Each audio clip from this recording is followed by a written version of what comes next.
to our very, very last lecture of this school. And we are very pleased to have Sylvain taking care of it. So please, Sylvain, go ahead. All right, thanks. And then welcome for this last lecture on 4D Chern-Simons. And well, let me start actually by just a quick precision. Adding a quick precision on something I said in the previous lecture, following a comment by Ben. So when I was talking about this Maya bracket for the Lax matrix and said that the charges in the monodromy Poisson commute, just to precise here, what I mean by that is the charges that are extracted in by taking traces of powers of the monodromy. These are really the one that commutes, because, well, in general, we could also just expand the monodromy itself, and we would get typically, for instance, these Yangian charges that we had in Ben's lectures. And these, of course, would not commute between themselves. Actually, they would form some other type of algebraic structure like Yangian. And the ones that really commutes are the ones which are traces of powers of this monodromy. Okay, so that was just to make a quick comment on that to avoid any confusion.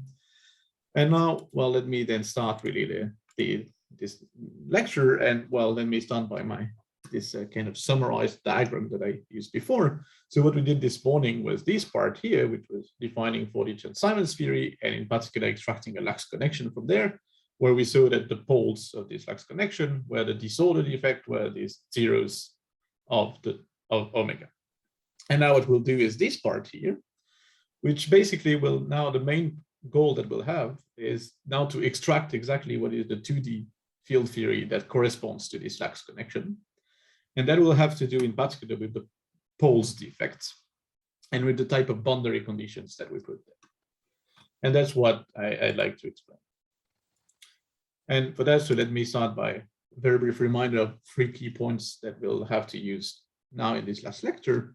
So in the previous lecture, we've parameterized the gauge field in terms of 2 new fields, G hat and L, such that typically AZ bar took this form in terms of G hat, meaning that if we do the gauge transformation by G hat inverse, we go to the gauge where we have only L and which have no Z bar components. And then the ATX part was parameterized in terms of L in this way. And in the end, that allowed us to interpret L as a Lax connection. In particular, we saw that this Lax connection had poles at the disordered effects theta, which are zeros of omega, and which were separated into 2 parts, the chiral one and the anti-chiral one, which correspond to whether they are in the direction of the light cone coordinate dx plus or the light cone coordinate dx minus. And that then specified the pole structure of it. And finally, let me remind something of also that we did before, which was about the variation of the action, which is that when we wrote the variation of the action, we found 2 terms. There was this term here, which was a bulk 4D term, from which we got the equation of motion omega wedge fa equals 0, the bulk equation of motion. And there was this defect term here, which was, as we explained, related to the poles of omega, and which was a 2D term. And because it was a 2D term, we kind of set it aside for the moment, and we treated only the bulk term. But now what I would like to do is focus on this term coming from the poles. Yeah. And then I'll explain how it's related to how we extract really the 2D field theory from all this. And then let me start then at section 6 here of these notes, which is then related to the poles effects. And let me start then by introducing a few notations that will be useful for us. So I will call Z the poles then of omega in CP1. And because sometimes we'll have to differentiate them a little bit, I will call Z prime the poles of, so the finite poles of omega, which are then only in C. It's just because we chose a coordinate on CP1 only on one patch, right? So, which is just a complex plane. So we treat infinity a bit differently, although this is kind of an artificial choice of coordinates, but in practice, sometimes we have to differentiate it. And then this finite pole, I will give them a name. I will call them Z1 up to Zn. And now, well, that means that my omega, I can write it in the following form.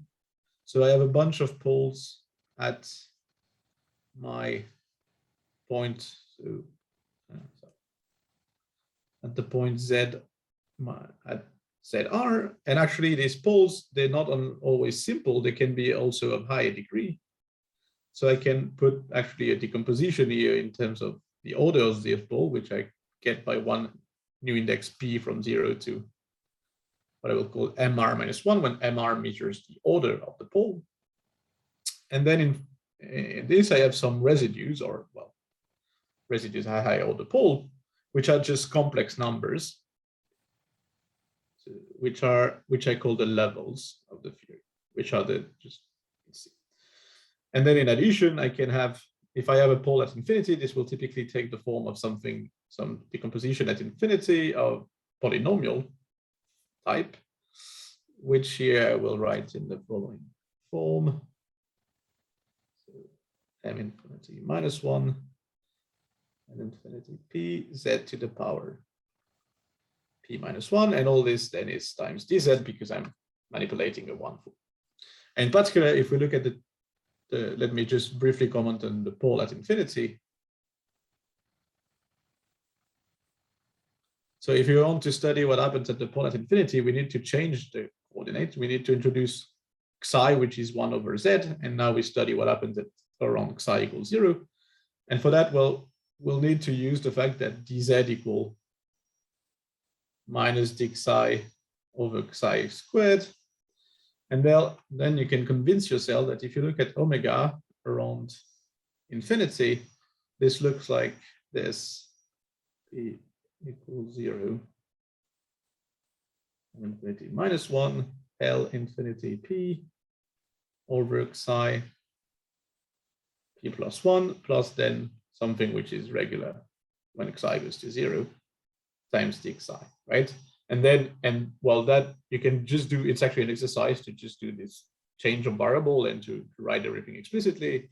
It's very direct, but then what you see is that through this change of variable, studying what happens around psi equals 0, you really see that infinity, with this parameterization of the polynomial part, infinity is a pole of omega with the corresponding levels here being this L infinity. Okay. And well, now what I would like to explain is in terms of these things, how can I express my defect terms, right? So my defect term, it takes the form up to the prefactor, which I don't really care. It took the form then d omega wedge trace of a wedge delta a. And now the important point is that d omega, because omega has poles at all the ZRs, that means that L omega is a distribution on CP1 with support then Z, right, the poles. And this is because when I do d omega, what I do is I take dz bar phi z of times dz bar wedge z, and well, this is 0 everywhere phi z is doesn't have a pole, and then when I have a pole, this will create a delta distribution. And now, while using this, we can actually extract what will be the corresponding term in the defects. And well, to make things a bit pedagogical and to go step by step, let me start actually with the case of a simple pole.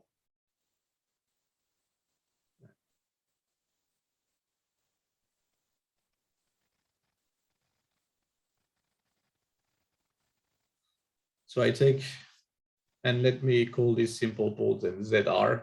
It's one of the poles Z1 up to Zn in the complex plane, right? Z. And well, because it's simple, then in this case, omega looks like this, right? I have look like LR 0 over Z minus ZR plus something which is regular at this point times dz. So in particular from there, if I take my d omega, which is then dz bar phi z, dz bar wedge dz, what I get, well, for that, to compute this, we need to remember the identity we've used a bit before. which was that if we derive a pole, we derive a singularity like that with respect to z bar, we get a delta distribution. And more precisely, we get minus 2i pi times delta 2 z minus y. Right? This is the thing we've used already before. And so now if I use it in this case, what I find then is, well, 2i pi L0, LR0 times the delta distribution, z minus y, dz wedge, dz bar. I actually use the minus here to re-exchange my z and z bar. And then I have a term which is a distribution outside ZR, right? So because I have other terms here with other poles, they create distributions elsewhere. But if I focus on the pole ZR here, and of course, here this should be the pole ZR, right? And well, now at least I can compute the integral, which was my defect term here, because my d omega, I know that now it's given by a delta distribution. And at least I can extract the corresponding terms coming from the pole at ZR. And I get that then the defect term of ZR up to some prefactor. So I have some like 2 pi and so on that I just get rid of, right? Up to this prefactor, this gives me the term dr, which is LR integration over sigma of trace A wedge delta A that I now evaluate at z equal ZR. And so I evaluate at z equals ZR because I have this delta distribution. And now instead of integrating over my 4 manifold M, which was sigma times CP1, I now integrate only over sigma because I did the Z integral using the delta distribution. And just to write a bit, maybe a bit more explicitly how it looks like, if I go back to components, so the Tx component, then this looks like the integral dt dx over sigma, right? So it's a 2D integral now. And then I'm integrating trace of A mu delta A nu evaluated at then Z equals ZR. And this I contracted with the two tensor, the skew symmetric two tensor on sigma. Okay, so this is then my defect term. So let me maybe ask here other questions so far on the extraction of this part of the defects.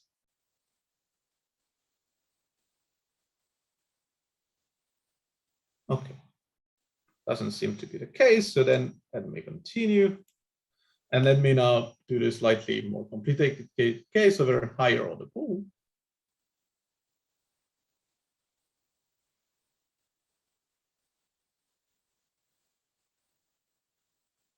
And once again, I take it to be ZR in C. Here I always treat the case of simple poles. Of poles of finite poles, a pole in a complex plane. If you have a pole at infinity, you treat it in a very similar way. You just have to do the change of variable.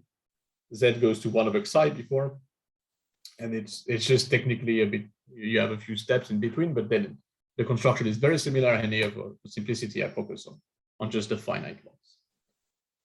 And well, in this case, so I know that my omega around this pole, now I have not only one term, but a decomposition depending on the order of it, which is LRP Z minus ZR to the power P plus 1, plus then some terms which is regular at ZR.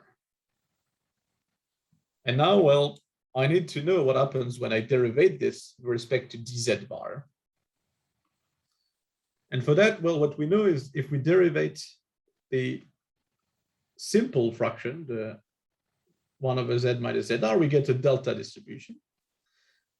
And now what we need to find out what happens if I derivate this higher order poles.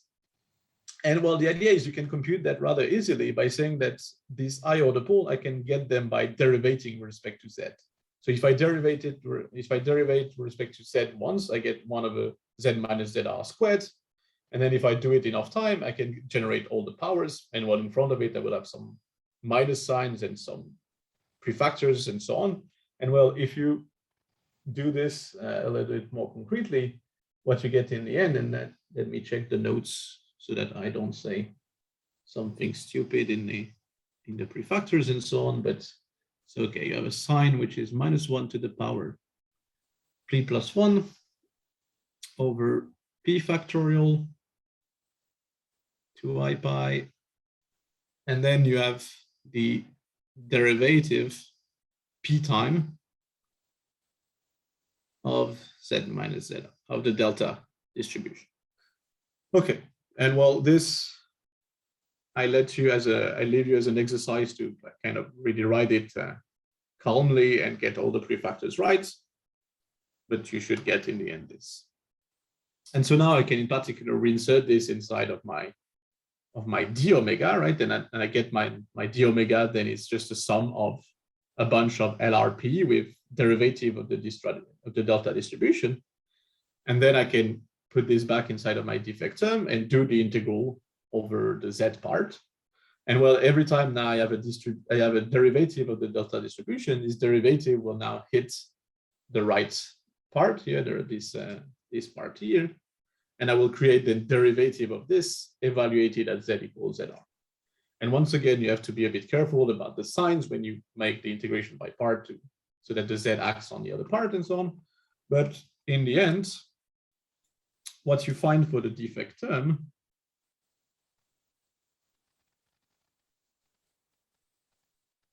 of zr is that it's given by dr. And once again, let me check my notes to get it right. So you have a sum over p from 0 to r minus 1. And then you have LRP over p factorial times the integral over sigma of dt dx epsilon mu nu. And then, well, you have the trace a mu delta a nu. And this you'll derivate it p time. And then once you'll derivate it, you'll evaluate it at z equals zeta.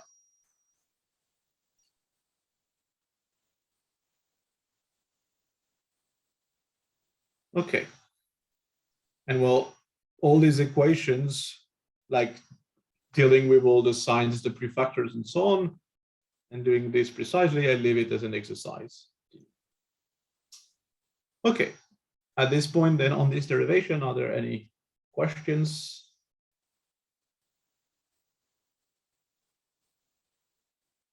Okay. And well, sorry, yeah. just a quick question. Do I remember correctly, you said earlier that it was when there are higher order poles that you need to be careful and regularize some things? Yes, indeed. So if, yeah.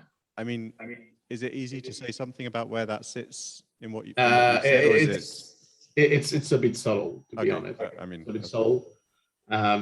If you want more details on that, you can look at this. So it's the paper of Benini, Schenkel, and Bisedo, where they do that in rigor, thank you. full rigor, and they use homotopical theory of homotopical analysis to do it, which goes a bit far, I'd say, for an answer just right now. Okay, but actually, so let me just comment on that. So you need to regularize it to, I think, define the action properly, rigorously. But actually, the defect term in the end, the result is that everything works as you kind of expect. The defect term in the end looks like this, for instance. And more or less, the things I will say later, they're morally true. It's just to even define the action in the first place, you'd have to do it, to do something. Okay. So, well, now that we did this thing in the end, what we want, so recall that all this is looking at the defect term in the defect part of the variation of the action, right? And well, in the variation of the action, we had the bulk term, which we already put to 0 by saying that we have the equation of motion, Fa equals 0. And now we want also the bulk term to be zero, the defect term to be zero. And this defect term is just the sum over all my possible poles of what I just computed. So in the end, what I want is I want the sum over all R and let of dr equal to 0. And well, let me just say here, R, I will take it as belonging to P, where P it's either 1 up to n if infinity is not a pole. So in the case I have only simple pole, finite poles, then I know that the ZRs from 1 to n. And then if infinity is a pole, then I add some label infinity here, just to take it into account. And then in the end, what I want is just the sum of all this to vanish. And in particular, I would like to find kind of boundary condition on my gauge field, or maybe its derivative at ZR, at all the ZR, so that in the end, this thing vanishes. Okay. So what we can do now is we can actually give an example, an explicit example of that, which I think that is my section 6.2, which is now we actually give an explicit example of a boundary condition.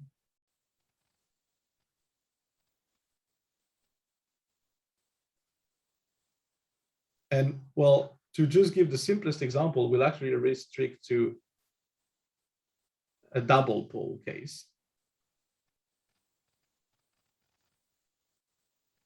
And let me just kind of give a little spoiler of what will happen is that this boundary condition is exactly the one that will be useful for us in the next section to recover the principal Chiral model. So, and well, to start with, the remark is that, so in the end, we want all these, the sum of these dr to be 0. And well, one first easy way of doing so is actually that I can find boundary conditions that are independent at all the poles, such that all the dr independently vanish.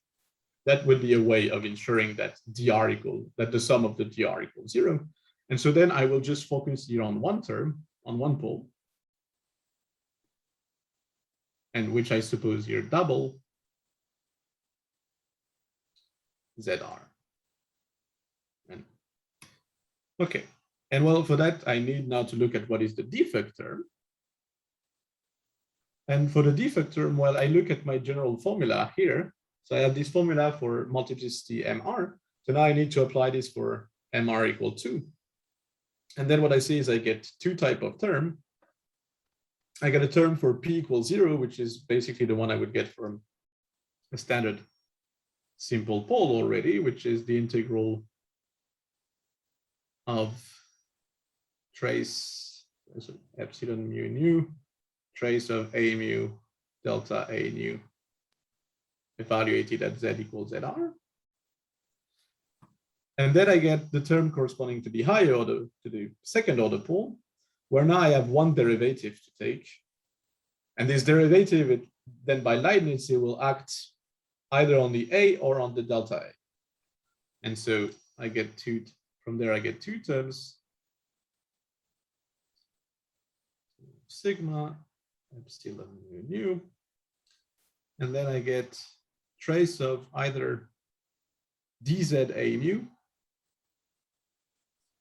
and this now times delta A nu, or also a term with A mu dz of delta A nu, and all this I evaluated at Z equals ZR.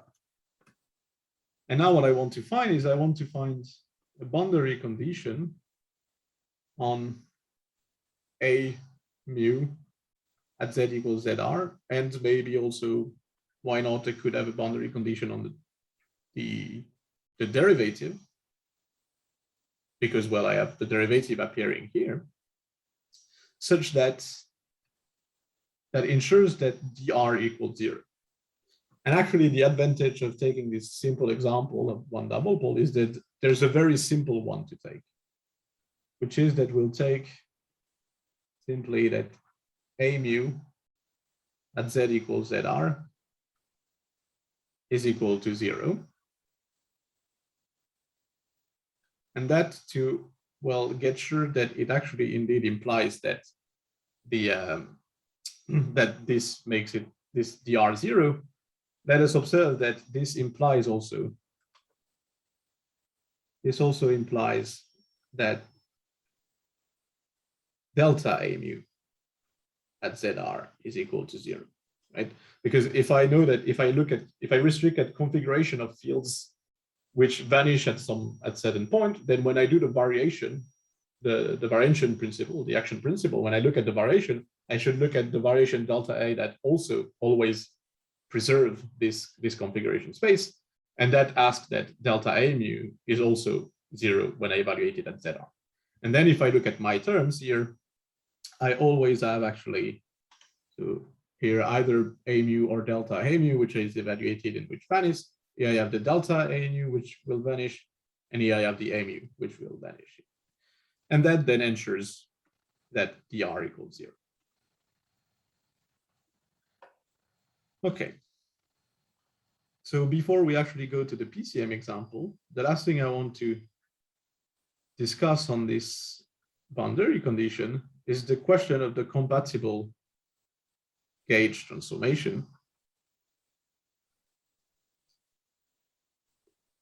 So, and this is something that we kind of mentioned before, but we never really got into the details of this. So remember that if I do a gauge transformation by U, which is then a function on M valued in the group, I change my field, and we write things in components maybe, to UA mu U inverse minus D mu U inverse, right? And now, well, because we impose some boundary condition, we wanted to preserve this boundary condition to be a physical gauge transformation, a real one. We need to preserve the boundary condition A mu at ZR equals 0. And well, what we see is that if we do the gauge transformation by U and now evaluate at ZR, well, the first term is 0 because we started from a configuration which satisfied the boundary condition, right? And then we get the second term here, which is then minus d mu U inverse, and this whole thing, I then now evaluate this at ZR, which tells me then that the condition for the boundary, for the gauge transformation to be compatible is that d mu, when you evaluate it at Z equals ZR, should be equal to 0.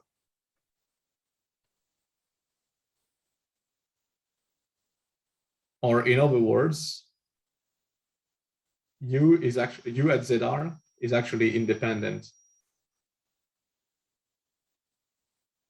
of T and X. Because in general, so if I evaluate it at any point, fixed point in Z, I should get a function now on the sigma part, so on of T and X. And now I find that actually its derivative should be 0 with respect to T and X. So this is independent of T and X. And actually what we'll do is we'll take a slightly weaker, slightly even stronger condition on the on this gauge transformation, which is that we will impose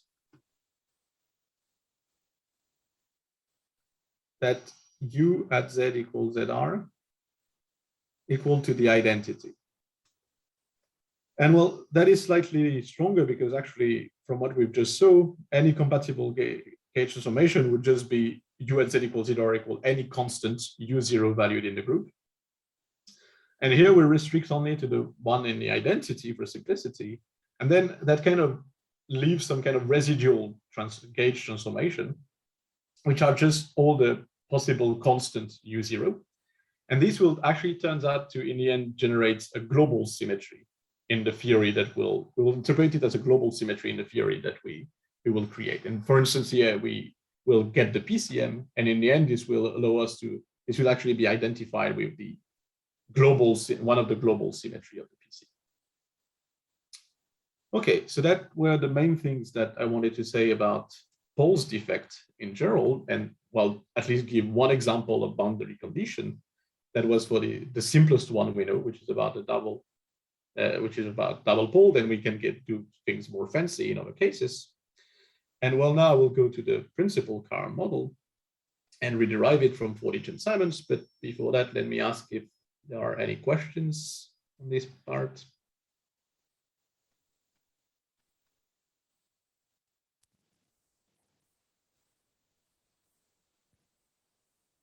Okay, then let me, I think Kostas has a question.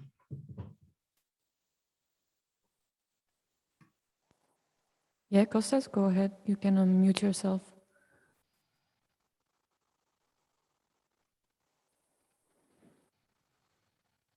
You're still muted, I think, Kostas. Hello. Yeah. Hi. Can you hear me? Yes, we can hear you. Okay, sorry for that. I was wondering if there are examples where you have boundary conditions for which the sum of the DIs is 0 instead of each one individually. Yes, so a typical example would be, for instance, the Yang-Baxter deformation of the lambda deformation, where in this case, instead of considering a double pole, which is the PCM, we would consider actually, we will split it in a pair of simple poles. Okay. And then we'll have to impose that D1 plus D2 equals 0. And there will be really a canceling between the two parts. And they will not be independently 0. Thank you.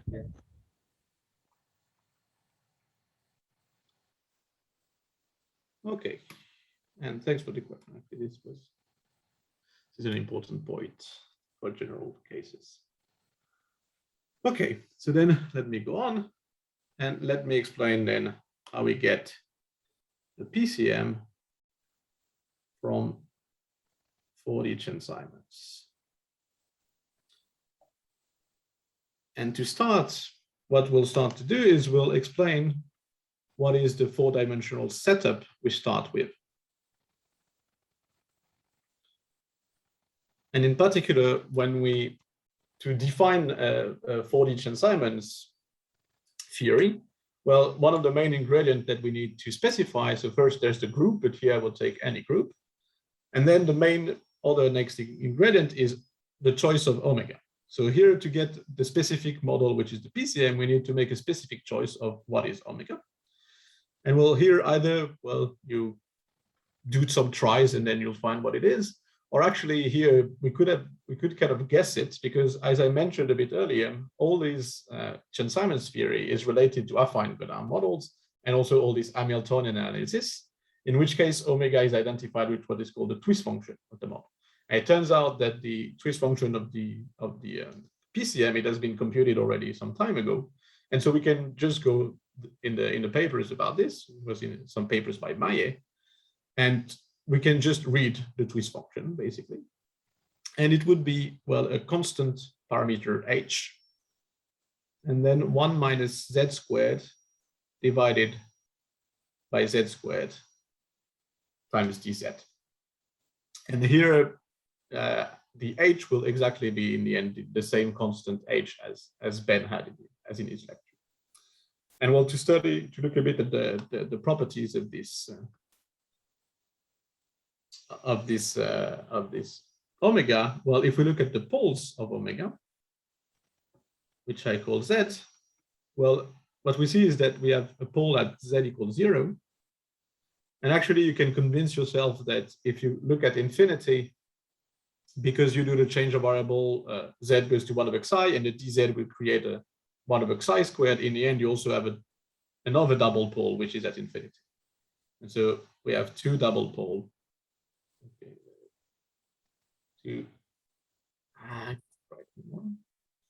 We have two double pole at 0 to infinity. And now the other ingredient that will be useful for us is to look at the zeros of omega. And in the end, what we see is we have two zeros. They are simple and they are at +1 and -1 that come from this denominator.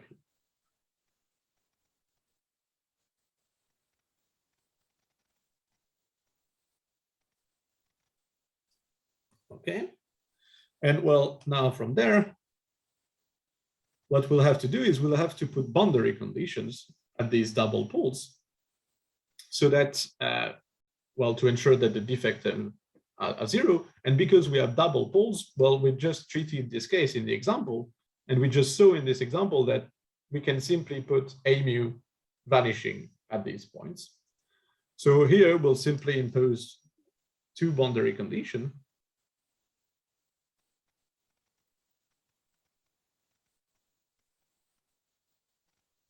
Which are that then a mu at z equals 0 and a mu at z equal infinity is equal to 0. And then, okay, let me also say, I don't know if I said this before, but these boundary conditions, they're actually always for mu equal t and x, because this is just something that we have along the sigma part, because we localize that on the CP1. So we can focus, it's enough to impose the boundary condition on the t and x components. And then finally, what we can say is that then the compatible gauge transformation here are the ones which satisfy then u at z equals 0 and u at z equal infinity equal to the identity. And one can show that once we consider gauge transformation which satisfy this boundary condition, then these are really gauge symmetry in the sense that in the end they will preserve the action of the model. Otherwise, the action would not be preserved if we were incompatible with the boundary conditions. Okay, so now what we would like to do from this setup, and what you described before, this setup, we would like now to go to 2D. And that, well, we'll have two steps to do. First, we need to extract what are the actual two-dimensional degrees of freedom that lives in this theory. And then we'll construct, for instance, the action. But let me start then by explaining the extraction of the 2D fields.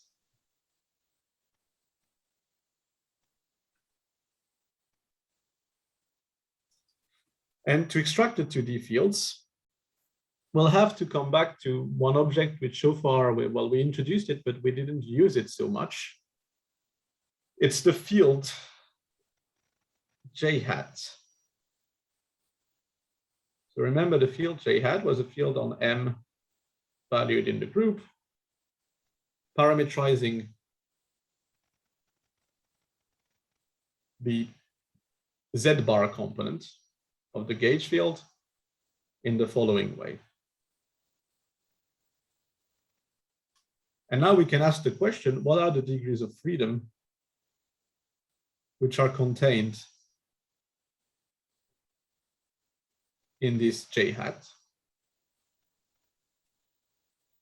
And well, for that, the important point is to remember that at some point we discussed a little bit what was the properties of this J hat. In particular, we discussed what was the freedom in J hat. And we explained that gauge transformations, so A goes to AU, they act on G hat as J hat goes to UJ hat, right? So this was a little even exercise for you to check that if we do a gauge transformation of the gauge field, then actually this translates as just multiplying J hat here on the left by U. Meaning that with this, I can basically take any value of J hat at any point, and I can actually eliminate it because I just do the gauge transformation by the corresponding U, which have basically the inverse value of my J hat, and I can then get rid of this degree of freedom, except at 2 points, which are my poles z equals 0 and z equal infinity, because at this point, I have, for compatibility with the boundary condition, I have to impose that my gauge transformation U is equal to the identity. And so there, I can never eliminate the degrees of freedom, which are contained in G hat at this point. But outside of there, I can always eliminate them by choosing carefully my gauge transformation. And that's actually the main message of this section here, is that the only physical, I mean, even not 2D, but even outside, the only physical degrees of freedom in J hat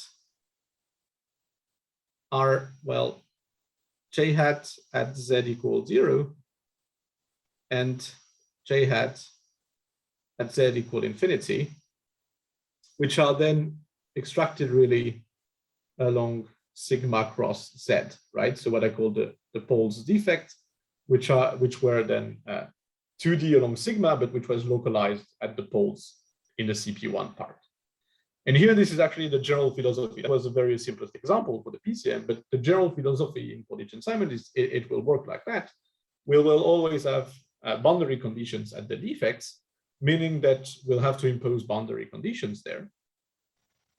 We'll have so boundary condition at the along the pole defect, meaning that we'll have to restrict the gauge transformation there so that they're compatible. And now this gauge transformation in general, if I had no restriction on the gauge transformation, I just do the gauge transformation by G hat inverse, and I would eliminate everything in G hat, and I would have nothing left, no degrees of freedom. But because I have some restrictions now at the poles, then there are some degrees of freedom which are typically contained in modularly. So the degrees of freedom, they're contained in, well, J hat evaluated at the ZR, and also potentially in derivative there, because when I have a high order pole, my boundary condition, they can involve the derivative. And otherwise, except for these, I cannot have any physical degrees of freedom in J hat. And so that's how we localize the degrees of freedom really at these particular poles, and how we go from 4-dimensional fields to really only 2D fields.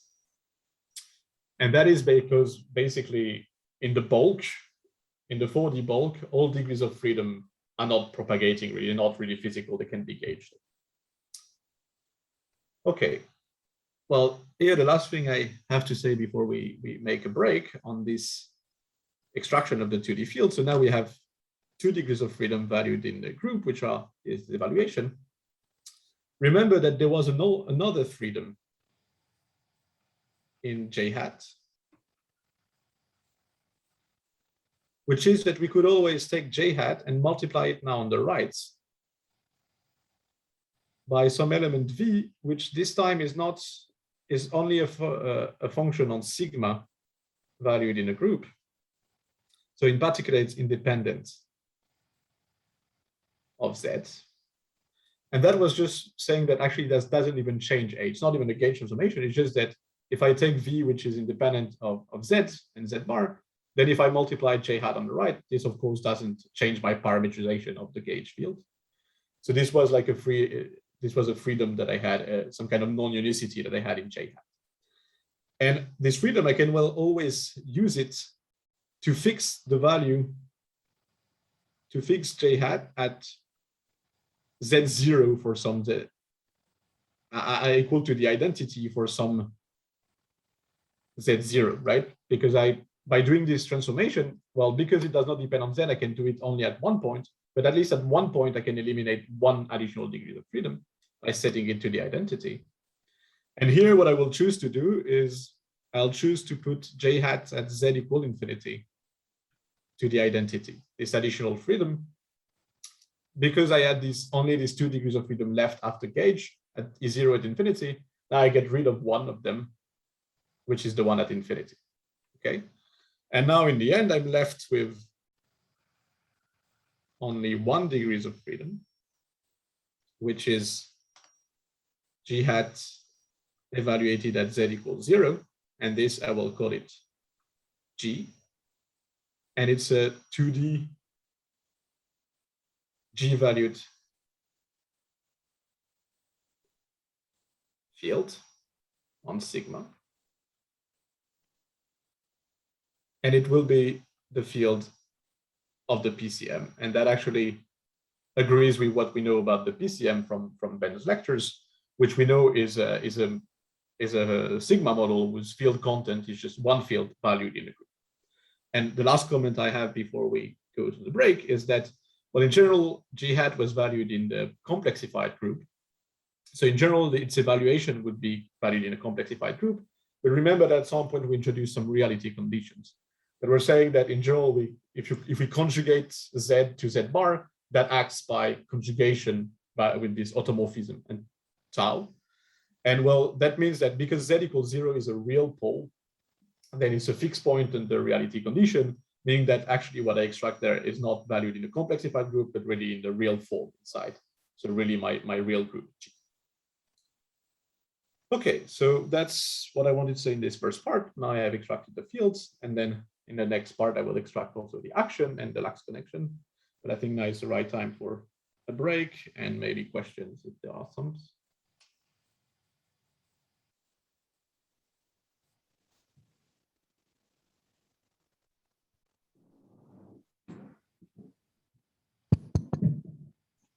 Yeah, hello. Sorry if you already said this, but I wanted to ask. So the G field parameterizes the Z bar component of your gauge field. So are there any other degrees of freedom left in the other three components? That's a very good question. And that's actually what we do in the next section. So if you remember, if I go back all on the top, the other two components, they're expressed in terms of J hat and then L. And what we'll do is, so in principle, there could be some stuff in L, but in the end, we would like not, because we would like L to be the Lax connection. So we would like the Lax connection to be expressed in the actual 2D field of the theory. And what we'll do is we'll take A as it is, and we'll impose the boundary condition, and we'll write explicitly the boundary condition. And what it tells us is that we'll be able to completely express L in terms of these degrees of freedom that we extracted from J hat. And that actually will always also happen in the good, well-behaved theory. In the end, you extract field from G hat, and then that's the only field you would extract, because then this L part, you will express it in terms of these degrees of freedom in J hat by imposing the boundary. And that maybe will be a bit more clear when I'll do it explicitly for the PCM in the second half. Yeah, okay, thanks.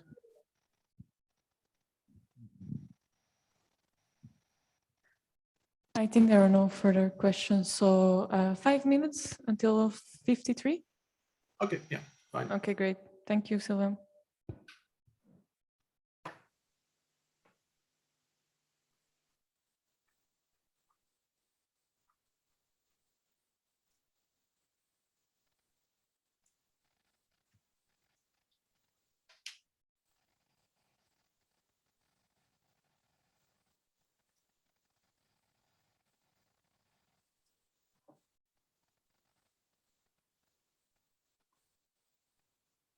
So welcome to the last part of this lecture. And so to just briefly recall where we stopped. So to summarize this part, we extracted 2D field from J hat. And in the end, what we find is at Z equals 0, we had the actual field G. And then we could have something at infinity, but we used the other freedom in J hat to fix this to the identity. And now the second step to build the 2D field is to actually construct the Lax connection of the theory. And so for that, well, I will need to use what I know about the Lax connection. So that let me go back to the reminder I started with, which says that the Lax connection, we know its pole structure, because its pole structure is determined by the choice of zeros. And here I'll be a bit lazy. Let me simply copy this reminder that I had and add it here. All right. Yes. So remember that L had some poles at Y, and that we separate at the zeros, right, of omega. And we separated these zeros in two parts, zeta plus and zeta minus, which were chiral and anti-chiral, and which were along the component dx plus and dx minus. So here, the zeros of omega, recall that they are simply +1 and -1. And what we'll do is now we need to choose how we separate them, and we'll simply choose that the zeta plus minus, the two sets, they're just +1 and -1. And this then gives us exactly how the lax connection looks like as a function of z. And more precisely, if I write the lax connection in light cone components, I find that I have a certain field u plus minus. So now that I have only two zeros, I can drop actually this y exponent. And then the L plus as a pole at +1, meaning that here I have -1, and then the L minus as pole at -1, meaning that I can write this as z minus +1. And then in general, I can have also a term which is a constant term. And that then completely fixes for me how my lax connection looks like in terms of z. And now what I would like to find is I would like to express these u plus minus and v plus minus. And in particular, I would like to show, with respect to the question we just had earlier, that they do not contain any additional degree of freedom. And for that, I recall that the gauge field along sigma, so along t and x, or now I can also write it along the light cone coordinate, it will be easier for me, is expressed in terms of j hat and L as follow. E plus minus j hat inverse. And now the idea is that we'll impose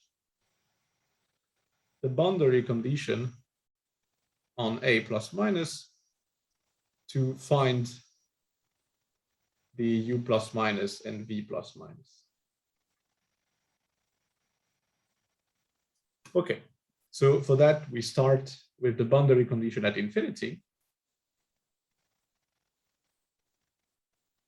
So we want to impose that A plus minus at infinity.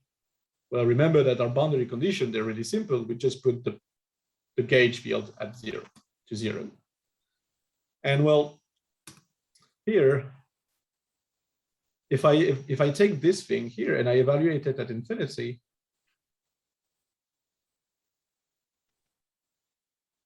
well, remember that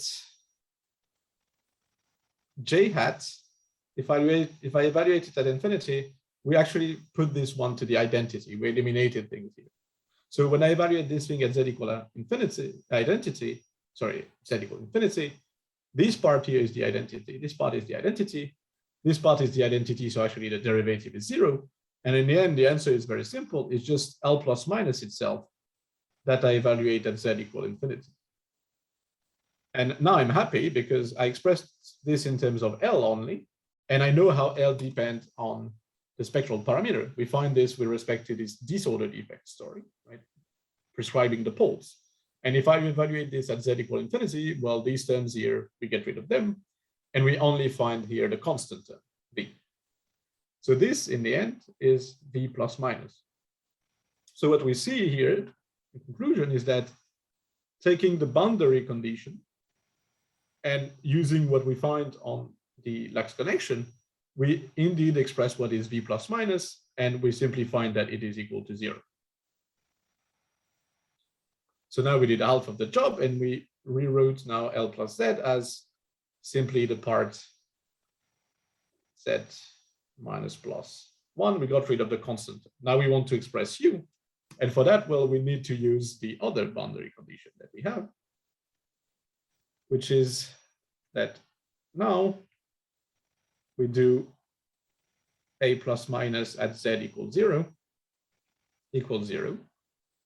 And for that, well, we use this similar technique as before, but now remember that j hat, when I evaluate it at 0, this time I don't get infinity. This is where I have my actual degree of freedom, g, right? And now, which meaning that when I evaluate this thing at z equals 0, I have some contribution coming from g hat, right? Because it just becomes g. So what I find is that A plus minus at z equals 0 is, well, G times L plus minus evaluated at 0 times G inverse minus also the current term, D plus minus G inverse coming from there. Right? And as well, now I need the evaluation of L plus minus at z equals 0, and that is easy to find. It's simply equal to U plus minus. Or sorry, actually, if I take z equals 0, I get minus plus U plus minus, if you get the signs right. So this is then now minus plus G, U plus minus, G inverse minus D plus minus G inverse. Okay, I hope that was not too fast with all the plus minuses in all the sense, but well, if you do it calmly, you'll find actually I should have used this thing here, right? The V plus minus was actually eliminated, right? So I use this to evaluate this part. And now I need to set this to 0. And that actually allows me now to extract U plus minus. And from there, I find that U plus minus is simply equal to minus plus G inverse D plus minus G. And for that, I just put this one on the other side using the fact that in total it's 0, and I conjugate by G. I get that. And now I did all the work I wanted. So first I showed that actually the degrees of freedom U and V, which were contained inside of L, they actually are not new degrees of freedom. They actually are expressed in terms of the degrees of freedom which were contained in G hat, which was this G. And I actually now completely express my Lax equation, my Lax connection. And to summarize, I find that my Lax connection in plus minus, but I use this for U plus minus and change the signs here that I had in the fraction. And what I find then is G inverse D plus minus G over 1 minus plus Z.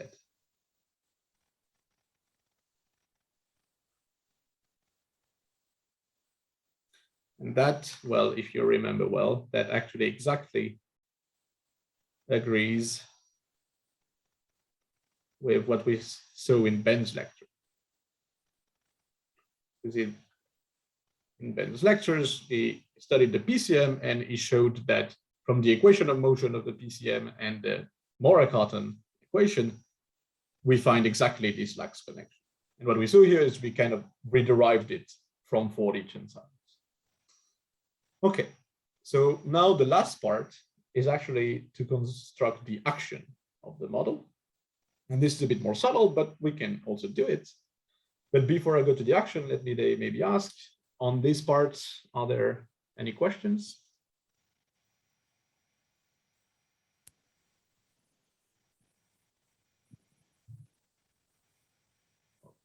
Okay, I don't hear any, so let me then go to the last part.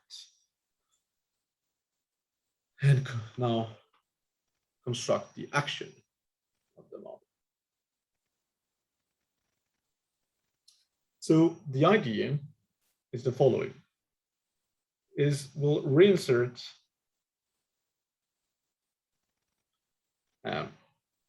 A expressed in terms of J hat and L inside of S of A, inside of the 4D action in terms of A. Right? And then we'll actually be able to perform the integration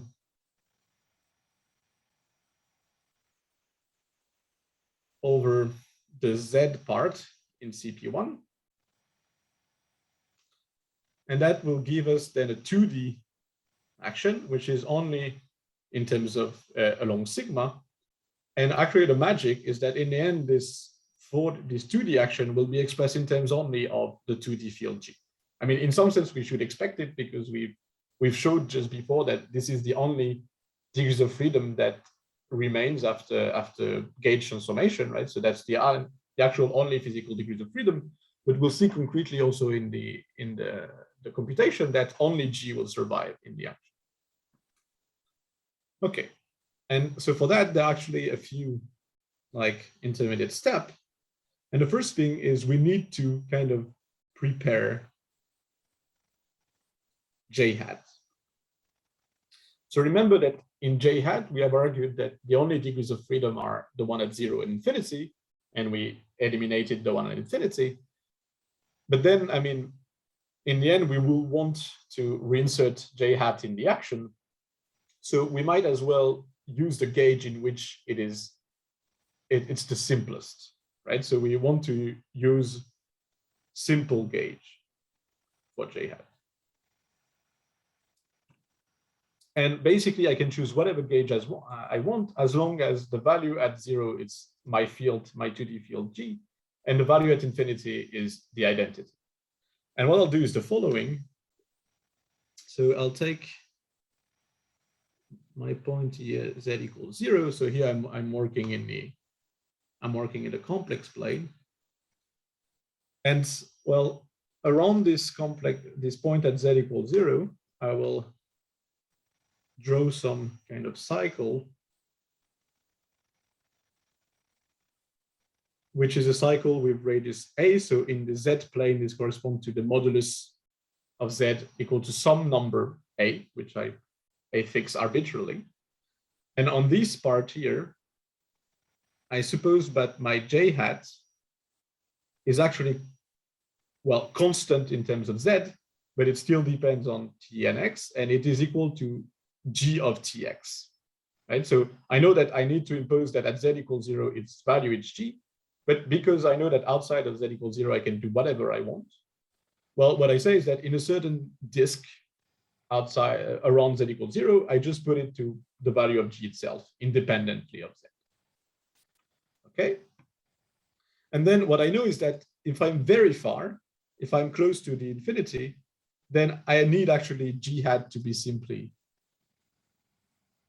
the identity. And now I need to find what happens in the middle. And what I'll do is that in the middle, I'll take another cycle. Okay, maybe I should have not trusted my graphical skill of drawing cycle and maybe drawn it with the dot. But okay, imagine this is a cycle of radius now here B, and here I chose just two positive number A and B arbitrarily, where B is bigger than A. And on this region here, now I would suppose that my G hat, well, now it's a certain function of Tx, and now it should depend on Z, but I will suppose that it depends on Z only through its modulus. So I kind of suppose that no dependence in the angle. And once again, I can choose this because I do whatever I want with the gauge field in this part because I'm away of the poles. And this then J hat of Tx and Z, it should like interpolate smoothly between, well,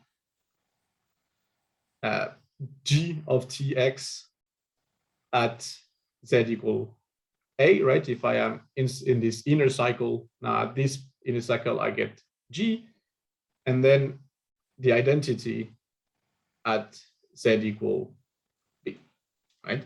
So I do this thing where here I'm constant equal to G, then I kind of do whatever things smooth in between to then reach the identity.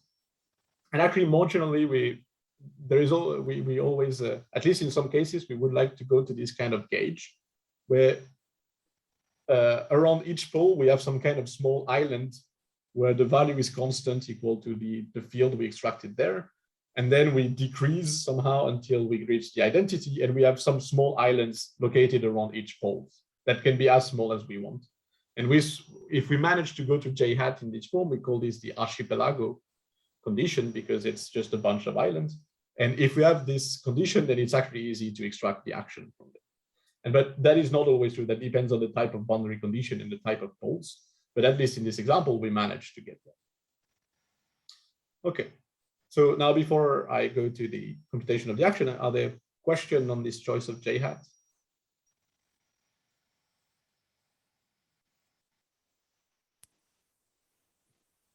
Okay. Then let me now go on. So we want to compute the action. And well, remember that for the action is simply I over 4 pi integral over m of omega wedge CSA. And now I want to compute this in terms of L and G hat. And remember that L, we obtain it from A by doing the gauge transformation by G hat. So actually one could even say, well, if it's just another gauge, maybe I can simply put, instead of A, I put my gauge L and I compute using this gauge. But actually this would not allow to do it, because remember that the action is only invariant under the real gauge transformation, which are the one that preserves the boundary condition. And the gauge transformation by G hat, which brings us to L, is actually not of this type. It does not at all preserve the boundary condition. And so meaning that it's only a formal gauge transformation and not a physical one. So I can't use it to compute the action. So it's not true. It's not true that S of A is equal to S of A G hat inverse, which would be then S of L. So that's not true. But still, I can use the fact that this is a gauge transformation because I do know how the gauge, the free form Chern-Simons here, the Chern-Simons free form transform into a gauge transformation. And in particular, I know that then CS of A, it's CS of L gauge transform by J hat. And that I can use the result we found earlier. So that was actually in the first lectures on how the Chern-Simons free form change into a gauge transformation. And let me then recall what is this transformation. So first we get the Chern-Simons of L itself. Then we get a total derivative term, d trace of G inverse dg hat wedge L. And then we had this kind of Vezumino-like term, which was the trace of G hat inverse G hat that we cubed with the wedge product. And this, I can take it and I can reinsert it inside of my action. And for that, let me just observe some terms about certain of these things. Is that particularly if I look at CSL, so CSL will be H wedge DL plus 2/3 L wedge L wedge L. But if I look at this term here, so remember that L, it has only components along dt and dx. There's no dz or no dz bar component, meaning that actually if I try to form free wedge product, I will always get 0 in the end, right? Because I cannot form more than dt wedge dx, and then I find 0 from there. So I'm left with this. And well, remember also that all this, I will take it inside of the action, which is wedge with omega. So I will form omega wedge CSL, and then I will get something like omega wedge L wedge DL, which is basically, if I look at, because L is along only dx, along dx and dt, that forces, and the omega is along dz, that forces the d to be along dz bar. And roughly what I get is something like epsilon mu nu omega dz bar L nu. That is like schematically. And remember that omega times dz bar L mu is exactly equal to 0. That was part of my equation of motion, the one that was saying that L is meromorphic.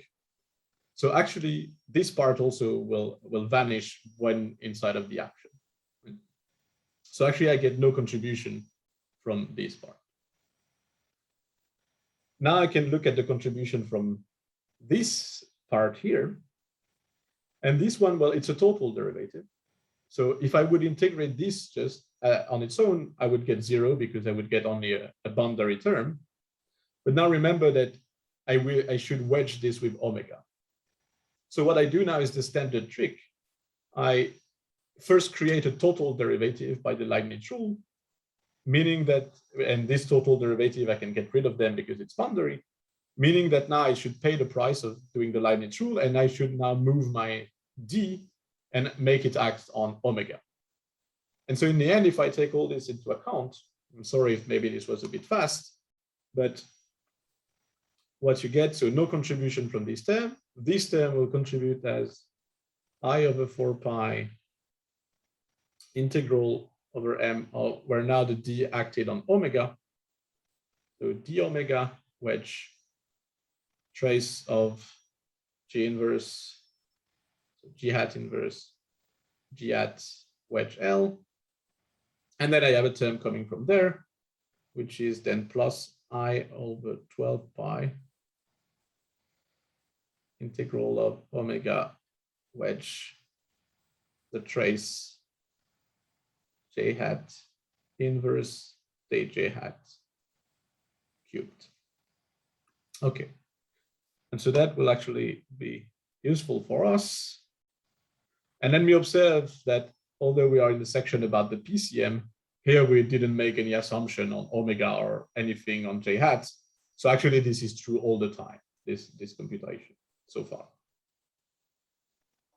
And okay, maybe just as a remark here, some of you might be worried that when we did the integration by part, basically to move the d on the omega, we should have gotten a minus sign.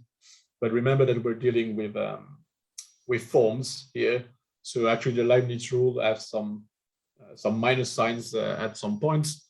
And well, at least if I did not confuse myself in a computation, I think indeed in the end the sign is right. You indeed get a plus sign. Okay, so before we go further, this was maybe a bit technical at some point, so let me ask whether at this point there are questions.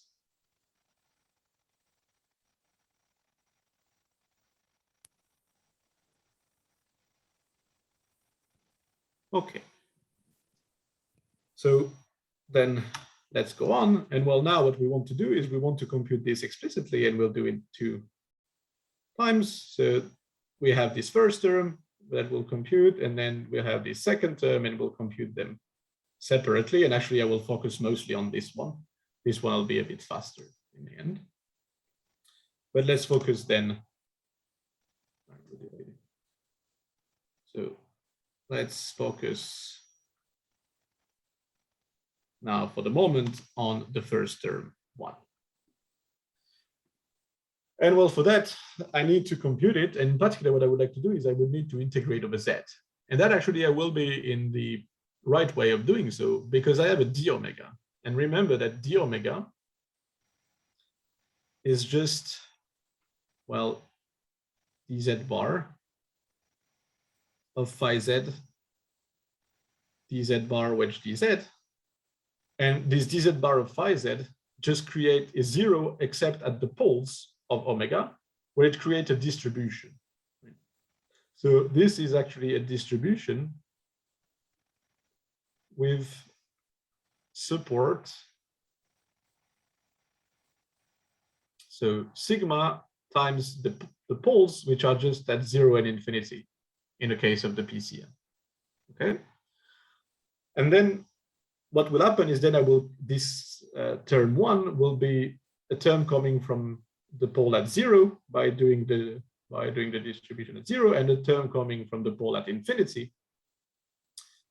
And we'll remember that actually around infinity, we took j hat constant equal to the identity, right?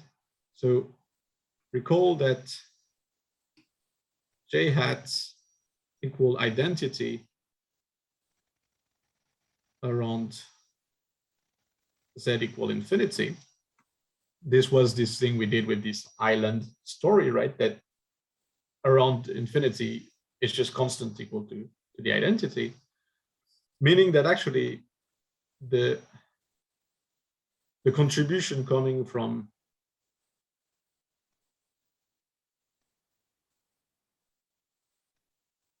infinity vanishes. there's nothing that we would extract from there, because basically this part here, this G inverse, is this G hat here is basically trivial there.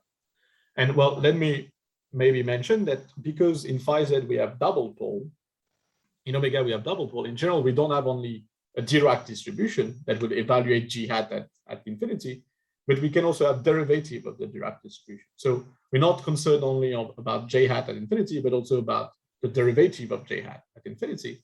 So we're concerned a little bit what happens infinitesimally around Z equal infinity. And that's where it's useful to have taken this choice for J hat. So we don't want to make things simple. We don't want to make only J hat at infinity equal to the identity, but also having it a little bit constant around, so that even its derivative around infinity is 0. So that in the end, we really get no contribution from this, from infinity. And that's typically where this kind of nice choice of J hat is useful. Okay, so now that I got rid of the term at infinity, I should look at the term coming from, well, the well, from 0. And well, recall that omega, it has a double pole at Z equals 0. So I will get a Dirac distribution centered at 0. And if you do the computation, once again, I ask you to believe me that you find the following: dz delta 2 z just z, and then times dz wedge dz bar, plus then the distribution at infinity, which we already know will not contribute. And that, well, that just come from using the standard formula we've used so far. Recall that, so omega was given in terms, that's what we chose originally, in terms of this h. So in particular now, the levels are expressed in terms of h, so this h will be in factor over everything there. And also in general, we could have a double pole and a simple pole, and the double pole creates the derivative of the delta distribution, while the simple pole creates, well, just the delta distribution. And it turns out that for this choice, there's no simple pole. The residue of the simple pole vanishes. So we don't have just the delta distribution, we have only the derivative, which come from the double pole. And well, that's just basically this expression here. And now, because we have this, we can easily compute what is this term 1 by performing the integration. And what we find is that this is equal to, okay, write it properly, but if you take into account the prefactors I, the signs, the pi, and so on, what you get in the end is just the integral now over sigma only, because we have the delta distribution of dz times the trace of g hat inverse dg hat wedge L that we evaluate at z equals 0. And because now I'm only along sigma, I can consider the exterior derivative d sigma only along dt and dx. Okay, that's just, well, we can check that all the prefactors are right by an explicit computation. And now, well, we can try to compute this thing. So this dz, it can now act on either this g hat part or on the L part. And now remember that if j hat, we also choose it to be independent of z on a small island around z equals 0, meaning that actually the derivative of z with respect, the derivative with respect to z at z equals 0 is actually vanishing, right? Because it's there was an island where it's constant. So once again, by our clever choice of j hat, we'll gauge rid, we'll know that dz j hat at 0 is actually 0. So the contribution of dz acting on the first term here actually gives nothing. And the only thing we get is when we act on L, meaning that this is minus h over 2 integral over sigma trace of, well, g inverse the sigma g. And well, remember that now if the dz act on L, then it means that this first term, this first part is just evaluated at 0. And when g hat is evaluated at 0, now this is the 2D field G. So we get G inverse d sigma G from this part. And then we get the derivative dZL at Z equals 0. Okay. Sylvain, Yeah. just to tell you that you have 5 minutes. Oh, 5 minutes. Okay. All right, then let me then go on. So now the last step, and I will just I won't say it explicitly. The last thing is we use that L plus minus is G inverse D plus minus G over 1 minus plus Z. So we actually know what L is in terms of Z. We take the derivative, we evaluate at Z equals 0. You find some things also in terms of G. You plug this back inside of all this, take care of the wedge product, the signs, the prefactors, and so on. And you get in the end the following. And that I ask you to kind of believe me.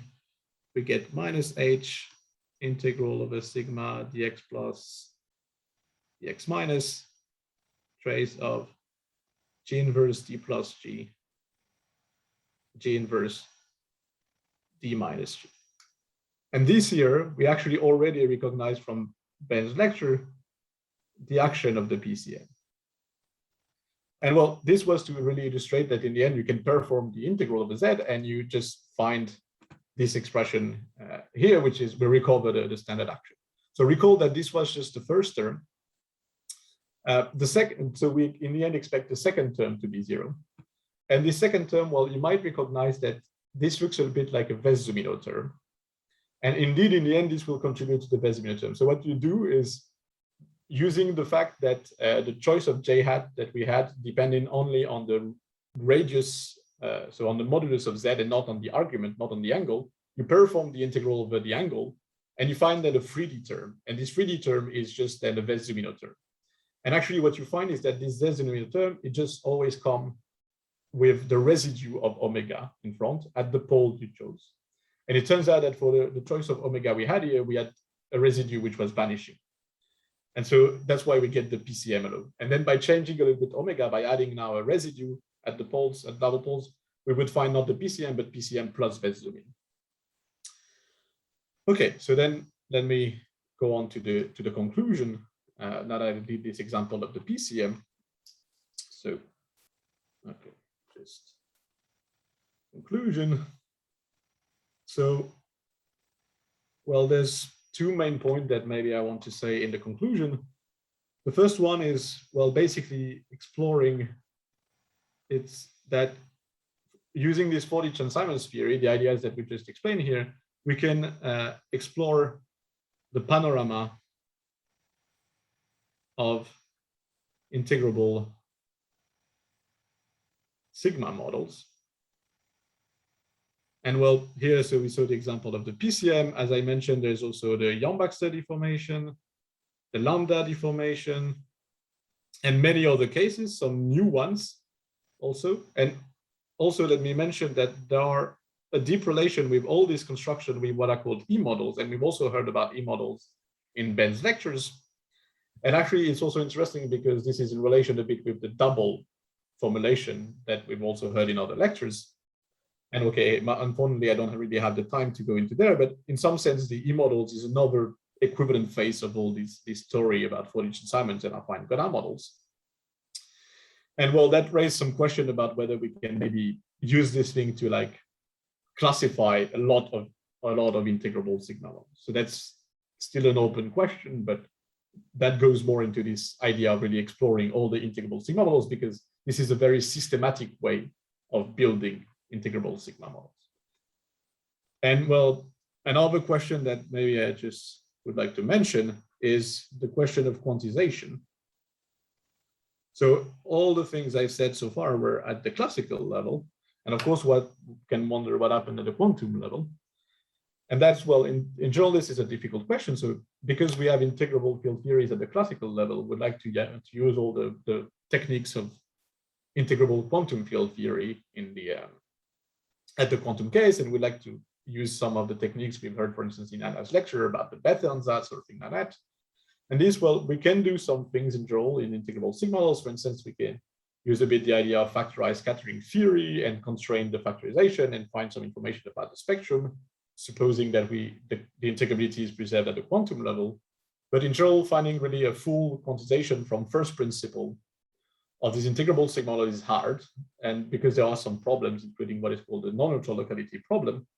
And all of these panorama that we find from 4D Chern-Simons, well, they suffer of this problem, but it would be interesting to see if we can get some information about their quantization.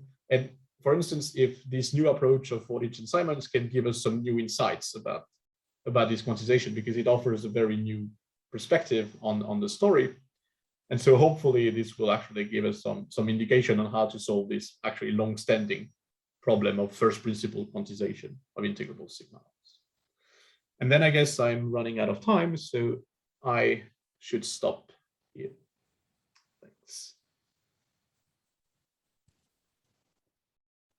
Unless there's maybe a quick question. Yes.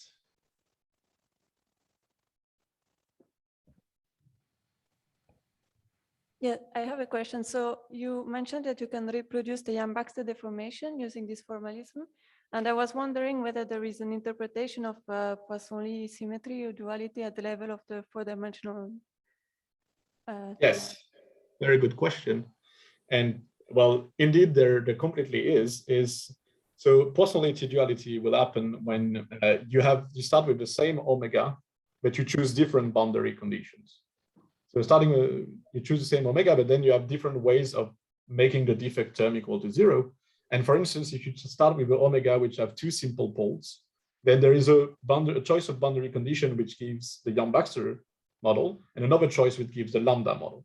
And then this comes from the same 4D Chern-Simons originally with the same omega, so they're dual in this sense. And more generally, what you find is that, well, this general story with the E models is because what you need to choose to determine the boundary condition is a Lagrangian subalgebra of something, and different Lagrangian subalgebra will give rise to T-dual, Poisson-Lie T-dual theory. Okay, thanks.